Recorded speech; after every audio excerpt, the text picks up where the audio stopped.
একটা হাদিস আপনাদের সামনে অনুবাদ করি। ইসলামের সৌন্দর্য দেখেন, রাসূল সাল্লাল্লাহু আলাইহি সাল্লাম মুসলিমদেরকে কত সুন্দর দিক নির্দেশনা দিয়েছেন। পৃথিবীর সমস্ত মানুষ এবং কোনো এলাকাবাসী, কোনো গ্রামের বাসিন্দারা, গ্রামের লোকজন যদি অথবা কোনো এলাকার কোনো জায়গার লোকেরা যদি এই হাদিসকে মেনে নেয়, তাহলে ওই জায়গা স্বর্ণের জায়গা হয়ে যাবে, ওটা জান্নাত এলাকা হয়ে যাবে।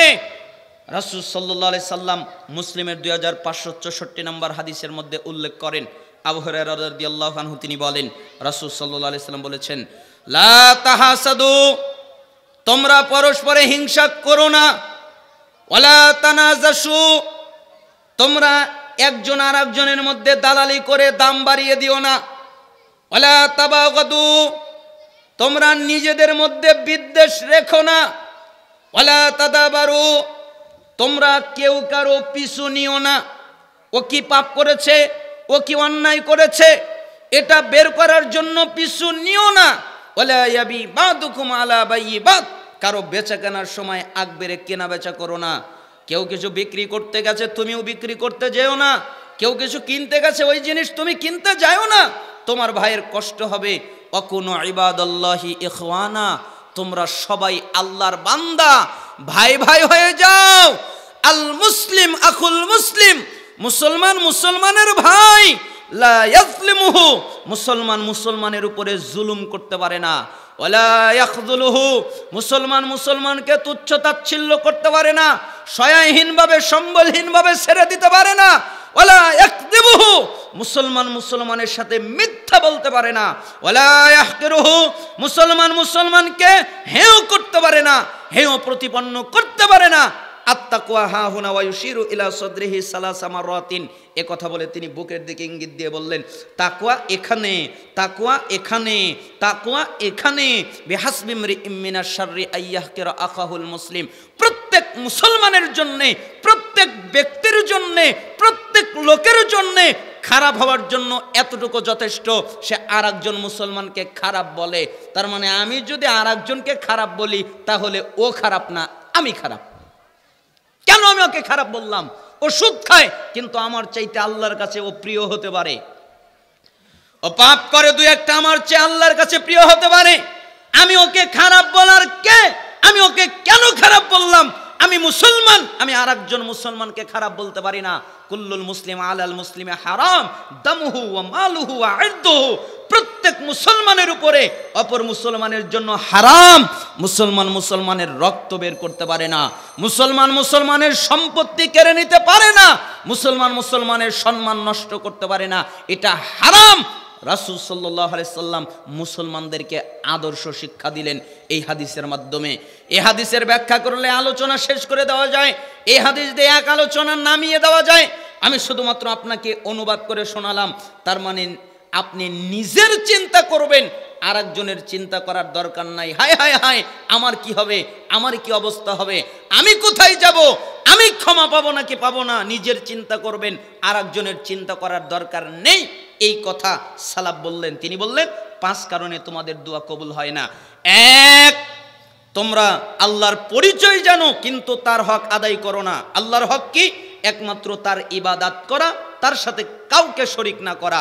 2, তোমরা কোরআনুল কারীম পাঠ করো ঠিকই, কিন্তু ওই অনুযায়ী চলো না। তোমাদের জন্য উচিত কোরআন অনুযায়ী চলা।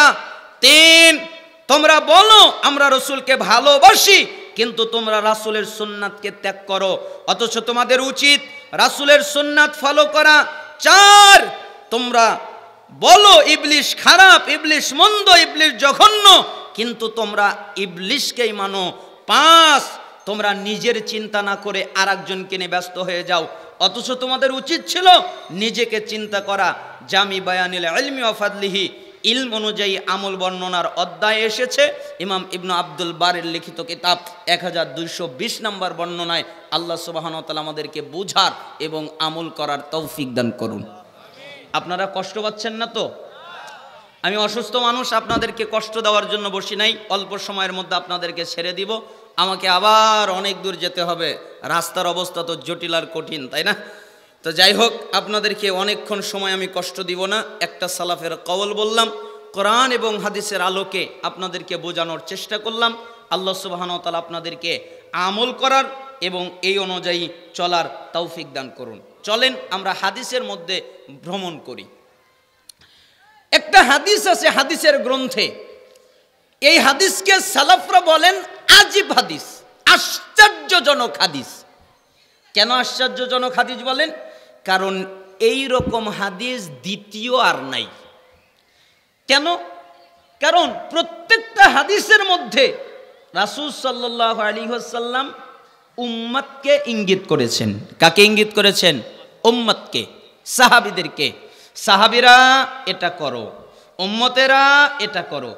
কিন্তু ওই হাদিসে আল্লাহর নবী কোন সাহাবীকে অথবা উম্মতকে ইঙ্গিত করে নাই, স্বয়ং আল্লাহর নবীকে ইঙ্গিত করে হাদিস নিয়ে এসেছেন জিবরাইল। কাকে ইঙ্গিত করেছেন? নবীকে। যা বলছেন নবীকে বলছেন। সাহল ইবনে সাদ রাদিয়াল্লাহু আনহু তিনি বলেন, জা জিবরিল আলাইহিস সালাম ইলান নবী সাল্লাল্লাহু আলাইহি ওয়াসাল্লাম। জিবরাইল আমিন আল্লাহর নবী সাল্লাল্লাহু আলাইহি সাল্লাম বলেন আমার কাছে আসলেন, এরপরে আমাকে জিজ্ঞেস করলেন, আল্লাহর নবী, জি আমি আপনাকে কিছু ওসিয়ত করব, আমি আপনাকে কিছু উপদেশ দিব, আমি আপনাকে কিছু আমলের কথা বলবো, আমি আপনাকে কিছু পালন করার কথা বলবো, আপনি তা অনুসরণ করবেন, বলার ক্ষেত্রে কঠোরতা অবলম্বন করব। তখন মুহাম্মদ সাল্লাল্লাহু আলাইহি সাল্লাম বললেন, আচ্ছা ঠিক আছে আপনি বলেন। তখন তিনি বললেন, ইয়া মুহাম্মদ, হে মুহাম্মদ, ইসমা শিতা ফাইন্নাকা মাইতুন, শুনেন আপনি যতদিন খুশি জীবন যাপন করেন, কোনো নিষেধাজ্ঞা নেই, কোনো নিষেধ নেই, কিন্তু নবী আপনি মনে রাখেন আপনি মৃত্যুবরণ করবেন। বলেন তো মুহাম্মদ সাল্লাল্লাহু আলাইহি সাল্লাম কি বরণ করবেন? মৃত্যু। পৃথিবীর সবচেয়ে দামি রাসূল, সবচেয়ে শ্রেষ্ঠ রাসূল, তিনিও মৃত্যুবরণ করবেন। এ কথা কে বলছেন? জিবরাইল নবীকে বলছেন। আর আগে স্মরণ করিয়ে দিলেন, যতদিন মনে চায় জীবন যাপন করেন, কোনো নিষেধাজ্ঞা নাই, কিন্তু মনে রাখবেন আপনি মারা যাবেন।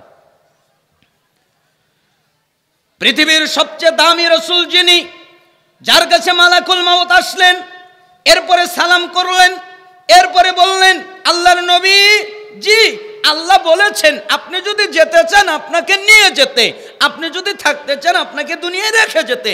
জিবরাইল আমিন আসলেন, সালাম করলেন, আল্লাহর নবী, জি আল্লাহ তাআলা বলেছেন আপনাকে নিয়ে যেতে, আপনি যদি যেতে না চান আপনাকে দুনিয়ায় রেখে যেতে, তবে আল্লাহ আপনার জন্য অপেক্ষমান, আপনার জন্য অপেক্ষা করছেন। তখন মুহাম্মদ সাল্লাল্লাহু আলাইহি সাল্লাম বললেন, আমি আল্লাহর কাছে যেতে চাই, আল্লাহর সাক্ষাৎকে আমি পছন্দ করলাম। মুহাম্মদ সাল্লাল্লাহু আলাইহি সাল্লামকে নিয়ে যাওয়া হলো। পৃথিবীর সবচেয়ে দামি কথা, আস্তিক বলেন, নাস্তিক বলেন, মুরতাদ বলেন, ইহুদি বলেন, খ্রিস্টান বলেন, গ্রিক বলেন, অগ্নিপূজক বলেন, পৃথিবীতে যত ধর্মের লোকেরা আছে তারা পৃথিবীর সব কিছুকে যদি অস্বীকার করে, একমাত্র মৃত্যুকে অস্বীকার করতে পারে না, তাই না? মৃত্যুকে স্বীকার করতেই হবে, মৃত্যুকে স্বীকার করতে বাধ্য। তাহলে আপনার এত ক্ষমতা কিসের? আপনার এত দাপট কিসের? আজকে রাতে আপনি ঘুমাবেন, আপনার যদি ঘুম ভেঙে যায় তাহলে আপনি সকাল পাবেন, আপনার যদি ঘুম না ভাঙে তাহলে আপনি পরকালে চলে গেছেন। এজন্য ঘুম ভাঙলে সকাল, ঘুম না ভাঙলে পরকাল। তাহলে আপনার এত দাপট কিসের? আপনার দাপটের কারণে আপনার আসনে কেউ বসতে পারে না, আপনার চেয়ারে কেউ বসতে পারে না, আপনার এত দাপট। আপনার দাপটের কারণে আপনার ঘরে কেউ ঢুকতে পারে না, আপনার দাপটের কারণে আপনার জামায় কেউ হাত লাগাতে পারে না, আপনার আসবাবপত্রে কেউ হাত লাগাতে পারে না। আপনার এত দাপট, আপনার এত ক্ষমতা। শুনে রাখেন, যেদিন আপনি মৃত্যুবরণ করবেন তখন ওই চেয়ার আপনার থাকবে না, ওই চেয়ার অন্যজনে নিয়ে নিবে। ওই ঘর আপনার থাকবে না, ওই ঘরে আপনাকে রেখে দেওয়া হবে না। আপনার পোশাক আপনার থাকবে না। আপনি যখন মারা যাবেন তখন আপনার ঘর থেকে আপনাকে টেনে বের করবে। আপনি একবারের জন্য বলতে পারবেন না, কে রে আমার ঘর থেকে আমাকেই টেনে বের করে, এ কথা বলার ক্ষমতা আপনার থাকবে না। যেদিন আপনি মারা যাবেন আপনার শরীর থেকে আপনার পোশাক খুলে ফেলে দেওয়া হবে। আপনি একবারের জন্য বলতে পারবেন না, আমার শরীর থেকে আমার পোশাক খুলে ফেলে কে। আপনি যেদিন মারা যাবেন আপনাকে কাপড় দিয়ে ঘেরাও করে গোসল দেওয়া হবে। আপনি একবারের জন্য বলতে পারবেন না, পানিটা গরম হয়ে গেছে, আর একটু ঠান্ডা হলে ভালো হতো, একথা আপনি বলতে পারবেন না, আপনার ক্ষমতা থাকবে না। শোনেন, আপনি যেদিন মৃত্যুবরণ করবেন, মানুষজন আপনার জানাজার সালাত আদায় করতে আসবে, পরিস্থিতি উল্টে যাবে। আপনি যখন জীবিত ছিলেন তখন অন্যদের জানাজার সালাত আদায় করতে যেতেন, আজকে পরিস্থিতি উল্টে গেছে, মানুষজন আপনার জানাজার সালাত আদায় করার জন্য এসেছে। আপনি যখন মারা যাবেন, আপনাকে কবরে নিয়ে যাওয়া হবে, একবারের জন্য বলতে পারবেন না শেষবারের মতো দুনিয়ার আকাশটা দেখে নেই, আর তো কোনোদিন দুনিয়ার আকাশ দেখতে পারবো না, একথা আপনি বলতে পারবেন না। তার মানে এজন্যই রাসূল সাল্লাল্লাহু আলাইহি সাল্লাম বলতেন, আকসিরু যিকরা হাজিমিল লাজ্জাত, স্বাদ বিনষ্টকারী বস্তুর কথা তোমরা বেশি বেশি করে স্মরণ করো। যে বস্তু আনন্দ নষ্ট করে দেয়, যে বস্তু স্বাদ নষ্ট করে দেয়, যে বস্তু উল্লাস নষ্ট করে দেয়, ওটার কথা স্মরণ করো। ইয়ানিল মাউত, ওটা হলো মৃত্যু। তাই জিবরাইল আমিন রসুলকে বললেন, আল্লাহর নবী যতদিন খুশি জীবন যাপন করেন, কিন্তু মনে রাখবেন আপনি মৃত্যুবরণ করবেন, আপনি মারা যাবেন, এটা মনে রেখে জীবন যাপন করেন। ইয়া মুহাম্মদ, হে মুহাম্মদ, ওয়াহাবিব মান আহবাবতা ফাইন্নাকা মাফারিকুহু, আপনি যার সাথে খুশি বন্ধুত্ব করেন, কোনো নিষেধাজ্ঞা নেই, আপনি যাকে তাকে বন্ধু বানাতে পারেন। আপনার বন্ধু হতে পারে পুরুষ কোনো ব্যক্তি, আপনার বন্ধু হতে পারে নারী কোনো ব্যক্তি, আপনার বন্ধু হতে পারে টাকা পয়সা, ধন সম্পদ, বাড়ি, বাহন, গাড়ি, এগুলো জায়গা জমি আপনার বন্ধু হতে পারে। কিন্তু মনে রাখেন মুহাম্মদ, আপনি যেদিন মারা যাবেন ওই দিন আপনাকে একাই কবরে যেতে হবে। আপনিও একা যাবেন, আপনার বন্ধু একা যাবে, আপনার সাথে আপনার বন্ধু যাবে না, আপনিও আপনার বন্ধুর সাথে যাবেন না, ঠিক না? তা আমরা যদি মারা যাই, আমাদের বন্ধুকে আমাদের সাথে কবরে যাবে? পৃথিবীতে সবচেয়ে মানুষদের মধ্যে নিঃস্বার্থ ভালোবাসে মানুষ মানুষকে কে? মা। কেন? মায়ের মতো নিঃস্বার্থ ভালো কেউ বাসে না। স্ত্রীর ভালোবাসায় স্বার্থ আছে, অন্যজনের ভালোবাসায় স্বার্থ আছে, কিন্তু মায়ের ভালোবাসায় স্বার্থ নেই। আপনি অসুস্থ হয়ে কথা বলেন না, আপনি যদি অসুস্থ হয়ে যান, আপনার মা দৌড়ে আপনার কাছে আসবে। আর কোন মা তো দোয়াই করে, আল্লাহ, আমি নিজে দেখেছি, আমি যখন অসুস্থ হয়েছিলাম আমার মা এরকম দোয়া করেছে। তা আমার বিশ্বাস সবার মা এরকমই দোয়া করে যে আল্লাহ, তুমি আমার ছেলেকে সুস্থ করে দাও, বিনিময়ে আমাকে এই অসুখ দাও, তবে তুমি আমার ছেলেকে সুস্থ করে দাও, এ কথা মা বলে। কিন্তু কেউ যদি মারা যায়, তার সাথে মা কি কবরে যাবে? যাবে না, একাই কবরে যেতে হবে, একাই যেতে হবে। এই জন্য সালাফরা বলতেন, তুমি যদি দুনিয়া থেকে কিছু নিয়ে যেতে চাও, ওটা হলো নেক আমল, নেক আমল, সৎ আমল, এছাড়া কিছু নিয়ে যেতে পারবা না, ওটাই হলো তোমার বন্ধু। অতএব যদি বন্ধু বানাতে হয়, তাহলে নেক আমলকে বানাও, সৎ আমলকে বানাও, বদ আমলকে বন্ধু বানায়ও না, তাহলে তুমি ধ্বংস হয়ে যাবে। এজন্য জিবরাইল আমিন বললেন, এ মুহাম্মদ, যতদিন যার সাথে খুশি বন্ধুত্ব করেন, কিন্তু মনে রাখেন আপনি তাকে ছেড়ে যাবেন, সেও আপনাকে রেখে চলে যাবে। ইয়া মুহাম্মদ, হে মুহাম্মদ, ওয়ামাল মা শিতা ফাইন্নাকা মাজজিউন বিহি, আপনি যা খুশি কাজ করেন, যে কাজ করতে মনে চায় ওই কাজ করেন, কিন্তু মনে রাখেন আপনাকে প্রতিফল দেওয়া হবে। আপনি একদিন আল্লাহর সামনে দণ্ডায়মান হবেন, আল্লাহর সামনে দাঁড়াতে হবে, আল্লাহর সামনে খাড়া হতে হবে। অতএব সাবধান, আপনার যা করতে মনে চায় তাই করেন, কিন্তু মনে রাখেন আপনি প্রতিফল পাবেন। কি কঠিন বাক্য মুহাম্মদ সাল্লাল্লাহু আলাইহি সাল্লামকে বলছেন জিবরাইল আমিন, আল্লাহর নবী, আল্লাহর সামনে আপনাকে দাঁড়াতে হবে, আল্লাহর নবী, আপনি আপনার প্রতিফল পাবেন, অতএব আপনি সাবধান। তো মুহাম্মদ সাল্লাল্লাহু আলাইহি সাল্লামকে যদি এ কথা বলে, তাহলে আমাদের ক্ষেত্রে কি হতে পারে? মানুষ কেন বোঝে না তা আমার জানা নেই। কেন তারা বুঝার চেষ্টা করে না? কেন তারা আল্লাহর আযাবকে ভয় করে না? কেন তারা জাহান্নামকে ভয় করে না?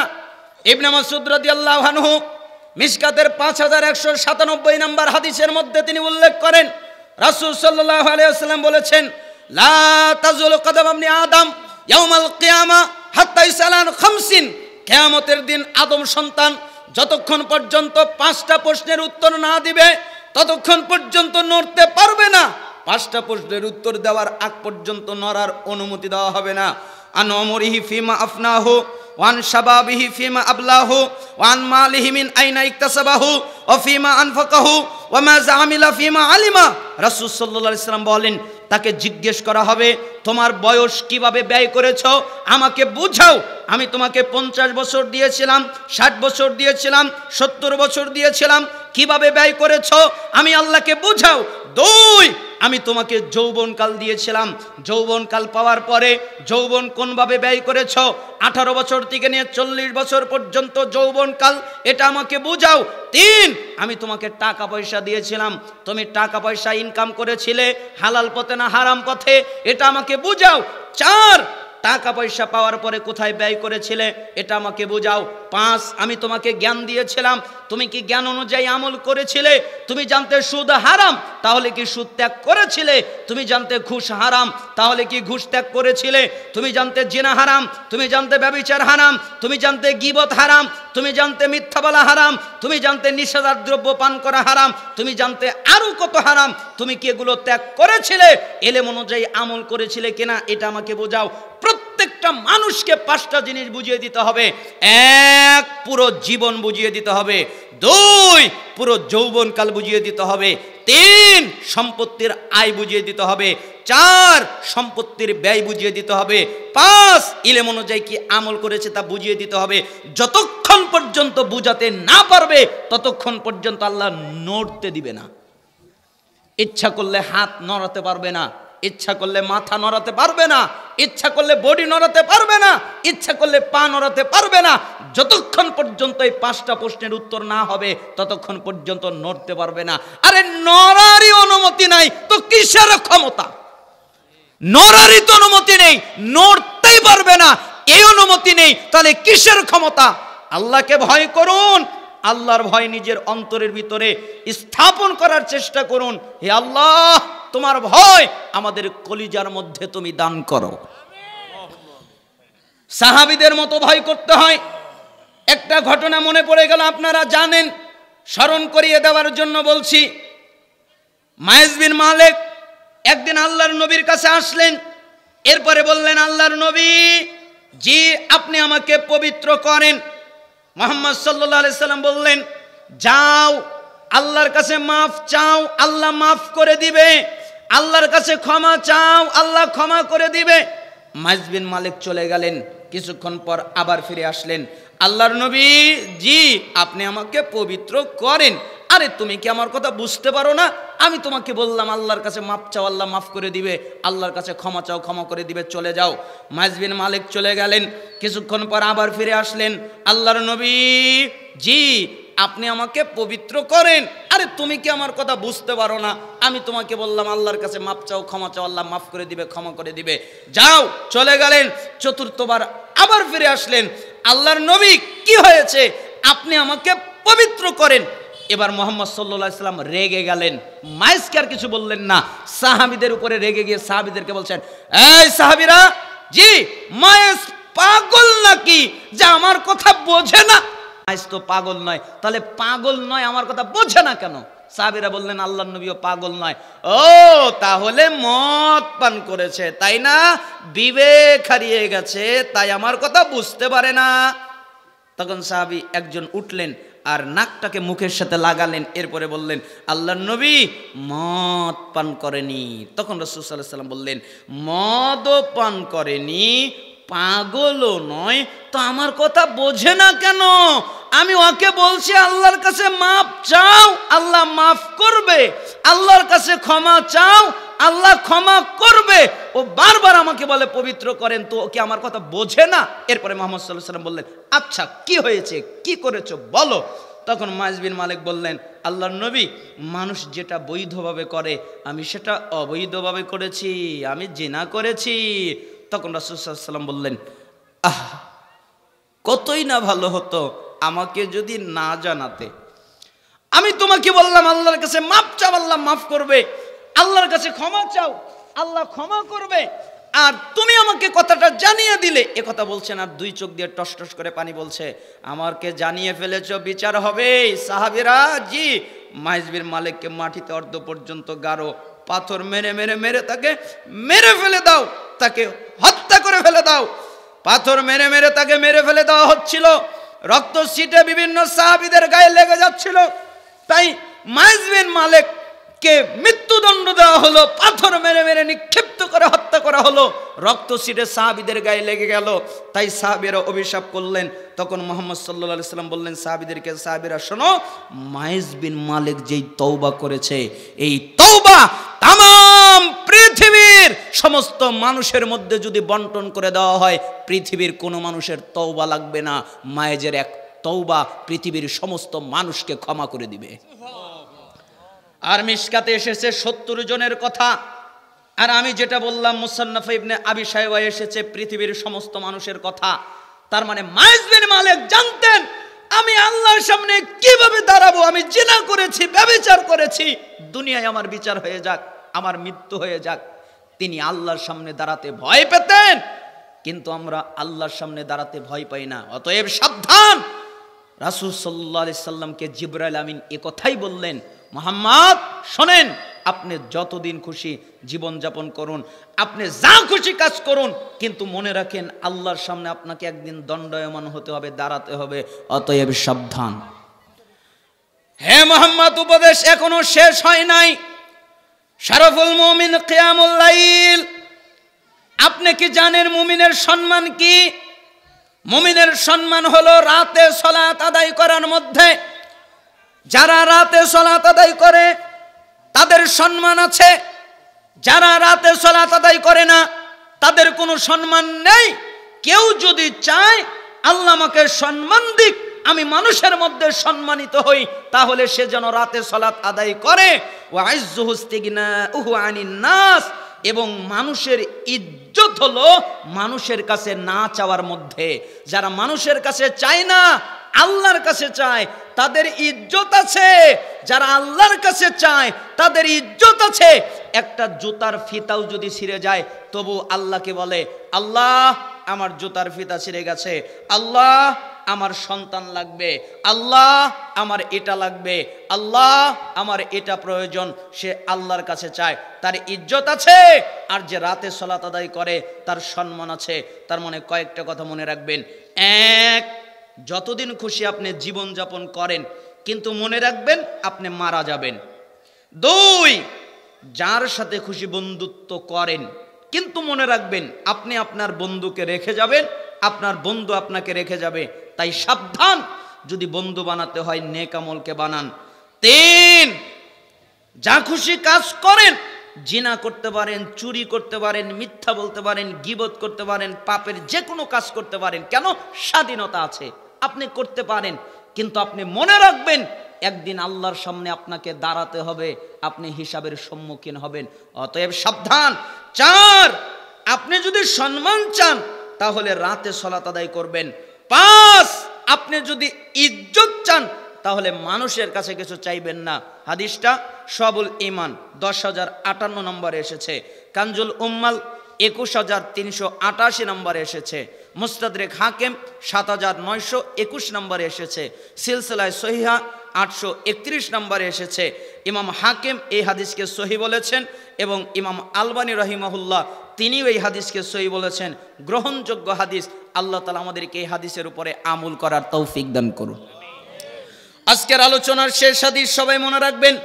উবাদা ইবনে সামিত রাদিয়াল্লাহু আনহু তিনি বলেন, রাসূল সাল্লাল্লাহু আলাইহি ওয়াসাল্লাম বলেছেন, ইদমানু লিসিত্তা মিন আনফুসিকুম আদমানু লাকুমুল জান্নাহ। তোমরা তোমাদের কাছ থেকে আমাকে 6টা জিনিস দাও, বিনিময়ে আমি মুহাম্মদ তোমাদের জান্নাত দিব। বলেন তো আমরা কয়টা জিনিস দিব? 6টা। আর মুহাম্মদ সাল্লাল্লাহু আলাইহি ওয়াসাল্লাম আমাদের কি দেবেন? জান্নাত। উসদুকু ইযা হাদ্দাসতুম। যখন তোমরা কথা বলবে সত্য বলবে। যখন কথা বলবে, কথা বলার দরকার নেই, কেন কথা বলবেন? আপনার প্রয়োজন কি? কেন কথা বলবেন? চুপ থাকবেন কেন? মান সামাতা নাজা, যে চুপ থাকে ও নাজাত পায়। মান কানা ইউমিনু বিল্লাহি ওয়াল ইয়াউমিল আখির ফালিয়াকুল খায়রান আও লিয়াসমুত। যে ব্যক্তি আল্লাহ এবং আখিরাতে বিশ্বাস রাখে সে যেন ভালো কথা বলে, তা না হলে চুপ থাকে। তো চুপ থাকবেন, কথা বলার দরকার নেই। আর যদি কথা বলার প্রয়োজন হয় ভালো কথা বলবেন, কথা বলার প্রয়োজন হলে সত্য কথা বলবেন। তাই রাসূল সাল্লাল্লাহু আলাইহি ওয়াসাল্লাম বলেছেন, যখন কথা বলবে তখন সত্য বলবে। 2 যখন ওয়াদা দিবে ওয়াদা পালন করবে। 3 যখন তোমার কাছে কেউ আমানত রাখবে তখন আমানত খেয়ানত করবা না, আমানতকে রক্ষা করবে। 4 ওয়াহফাজু ফুরুজাকুম, তোমরা তোমাদের লজ্জাস্থানকে হেফাজত করবে, লজ্জাস্থানকে নষ্ট করবা না। শোনেন, নিজের লজ্জাস্থান হেফাজত করবেন এবং পরিবারের সবাইকে লজ্জাস্থান হেফাজত করার জন্য ওসিয়াত করবেন। আপনার স্ত্রী কেন বাইরে যাবে? আপনার বোন বাইরে যাবে? আপনার মা কেন বেপর্দা হয়ে বাইরে যাবে? আপনার আরো পরিবারের মেয়ে সদস্য যারা আপনার মেয়ে, তারা কেন বাহিরে যাবে? গায়রত বোঝেন? আপনাদের গায়রত থাকা জরুরি, আমাদের গায়রত থাকা জরুরি। সাহাবীদের গায়রত দেখবেন। আলী রাদিয়াল্লাহু আনহুকে একজন জিজ্ঞেস করলেন, আপনার স্ত্রী কেমন? কি জিজ্ঞেস করেছে? আপনার স্ত্রী কেমন? তখন আলী রাদিয়াল্লাহু আনহু রেগে লাল টকটকা হয়ে গেলেন, তরবারিটা বের করলেন, এরপরে বললেন, যদি তোমাকে হত্যা করা জায়েজ হতো আমি তোমার কল্লা নামিয়ে দিতাম, তোমার সাহস হয় কি করে আমার স্ত্রী কেমন জিজ্ঞেস করো? মুসলমান নয়, ইমানদার নয়, একটা মুশরিক, মূর্তি পূজা করে মুশরিক মানুষ বাড়ির পাশে উট ফেলে উটটাকে জবাই করছে। তো কিছু লোক এসে জিজ্ঞেস করছে, কি ব্যাপার, আপনি উটটাকে জবাই করছেন কেন? তখন তিনি বললেন, উটটা তো বিক্রি করলে দিনার পান, দিরহাম পান, টাকা পয়সা পান, বিক্রি করে দেন, কেন জবাই করছেন? তখন তিনি বলছেন, শোনো, এই উটের উপরে আমার স্ত্রী বসেছে, এই উটের উপরে আমার মেয়ে বসেছে, এই উটের উপরে আমার বোন বসেছে, এই উটের উপরে আমার মা বসেছে, এই উটের উপরে কোনো পুরুষ বসবে এটা আমি সহ্য করতে পারবো না, তাই আমি উটকে জবাই করে দিচ্ছি যেন কেউ এর উপরে বসতে না পারে। এটা হলো গায়রত, এটা হলো একটা মুশরিকের গায়রত। আমি আপনাকে কি দিয়ে বোঝাই, বোঝানোর ভাষা আমার জানা নেই। আর আপনার মেয়ে, আপনার বোন, আপনার স্ত্রী কি পরে বাহির থেকে সব কিছু বোঝা যায়, বেপরদায় চলে, আপনি কিছু বলেন না, আপনি হলেন দায়ুস, আপনার জন্য জাহান্নাম রেডি হয়ে আছে। সাবধান থাকেন, নিজের গায়রত বোঝার চেষ্টা করেন। ওয়াহফাজু ফুরুজাকুম, তোমরা তোমাদের লজ্জাস্থানকে হেফাজত করবে, লজ্জাস্থানকে নষ্ট হতে দেবা না। ওয়াগাদ্দু আবসারকুম, তোমরা তোমাদের চক্ষুকে নিয়ন্ত্রণে রাখবে। তার মানে চক্ষু দিয়ে বেগানা নারীর দিকে তাকাবা না, নারীরাও এই চক্ষু দিয়ে বেগানা পুরুষের দিকে তাকাবে না, পুরুষেরা বেগানা নারীর দিকে তাকাবা না। এমনকি এই চক্ষু দিয়ে মোবাইলের স্ক্রিনের মাধ্যমে স্ক্রিনের যে টপ আছে ওই টপের ভিতরে পড়বে না। তার মানে উলঙ্গ নারী দেখবে না, উলঙ্গ নারী এই মোবাইলের মাধ্যমে দেখবে না, কোনো নারীকে এই মোবাইলের মাধ্যমে দেখবে না। কোনো নারীর, কেউ তো কতগুলো কথা বলে ফেলে, আমি গীবত করতে চাচ্ছি না। তার মানে নারীকে দেখবা না, উলঙ্গ নারী দেখবা না, মোবাইলের মাধ্যমেও নয়, বাস্তবেও নয়। তুমি তোমার চক্ষুকে হেফাজত করবে। অকুফু আইদিকুম, তুমি তোমার হাতকে নিয়ন্ত্রণে রাখবে। তার মানে এই হাত দ্বারা কারো উপরে জুলুম করবা না, কারো উপরে অত্যাচার করবা না, কারো উপরে আঘাত করবা না। তুমি তোমার হাতকে নিয়ন্ত্রণে রাখবে। 6টা কাজ করবে। 1 যখন কথা বলবে সত্য বলবে। 2 যখন ওয়াদা দিবে ওয়াদা পালন করবে।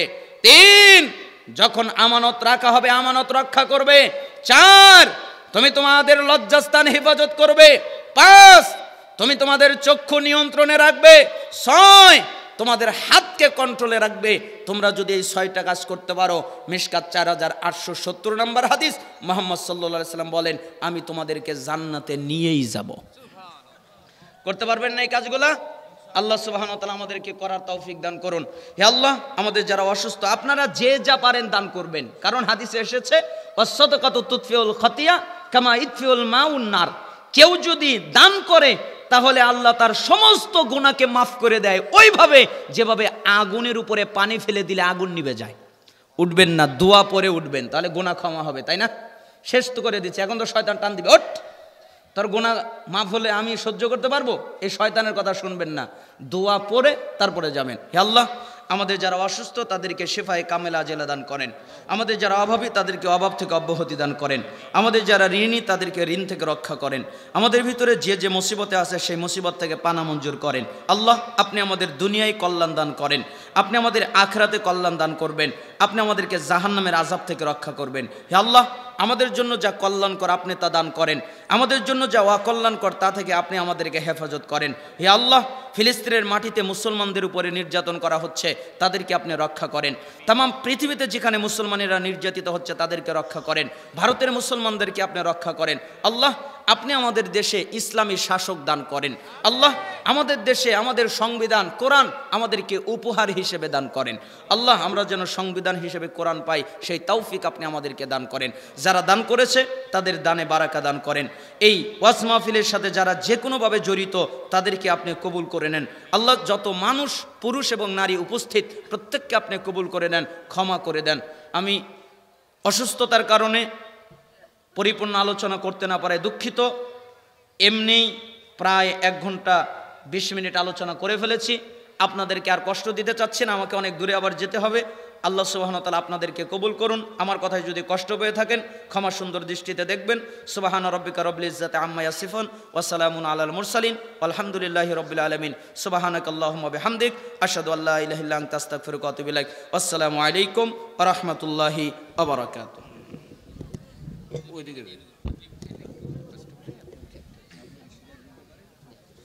কেউ যাবেন না।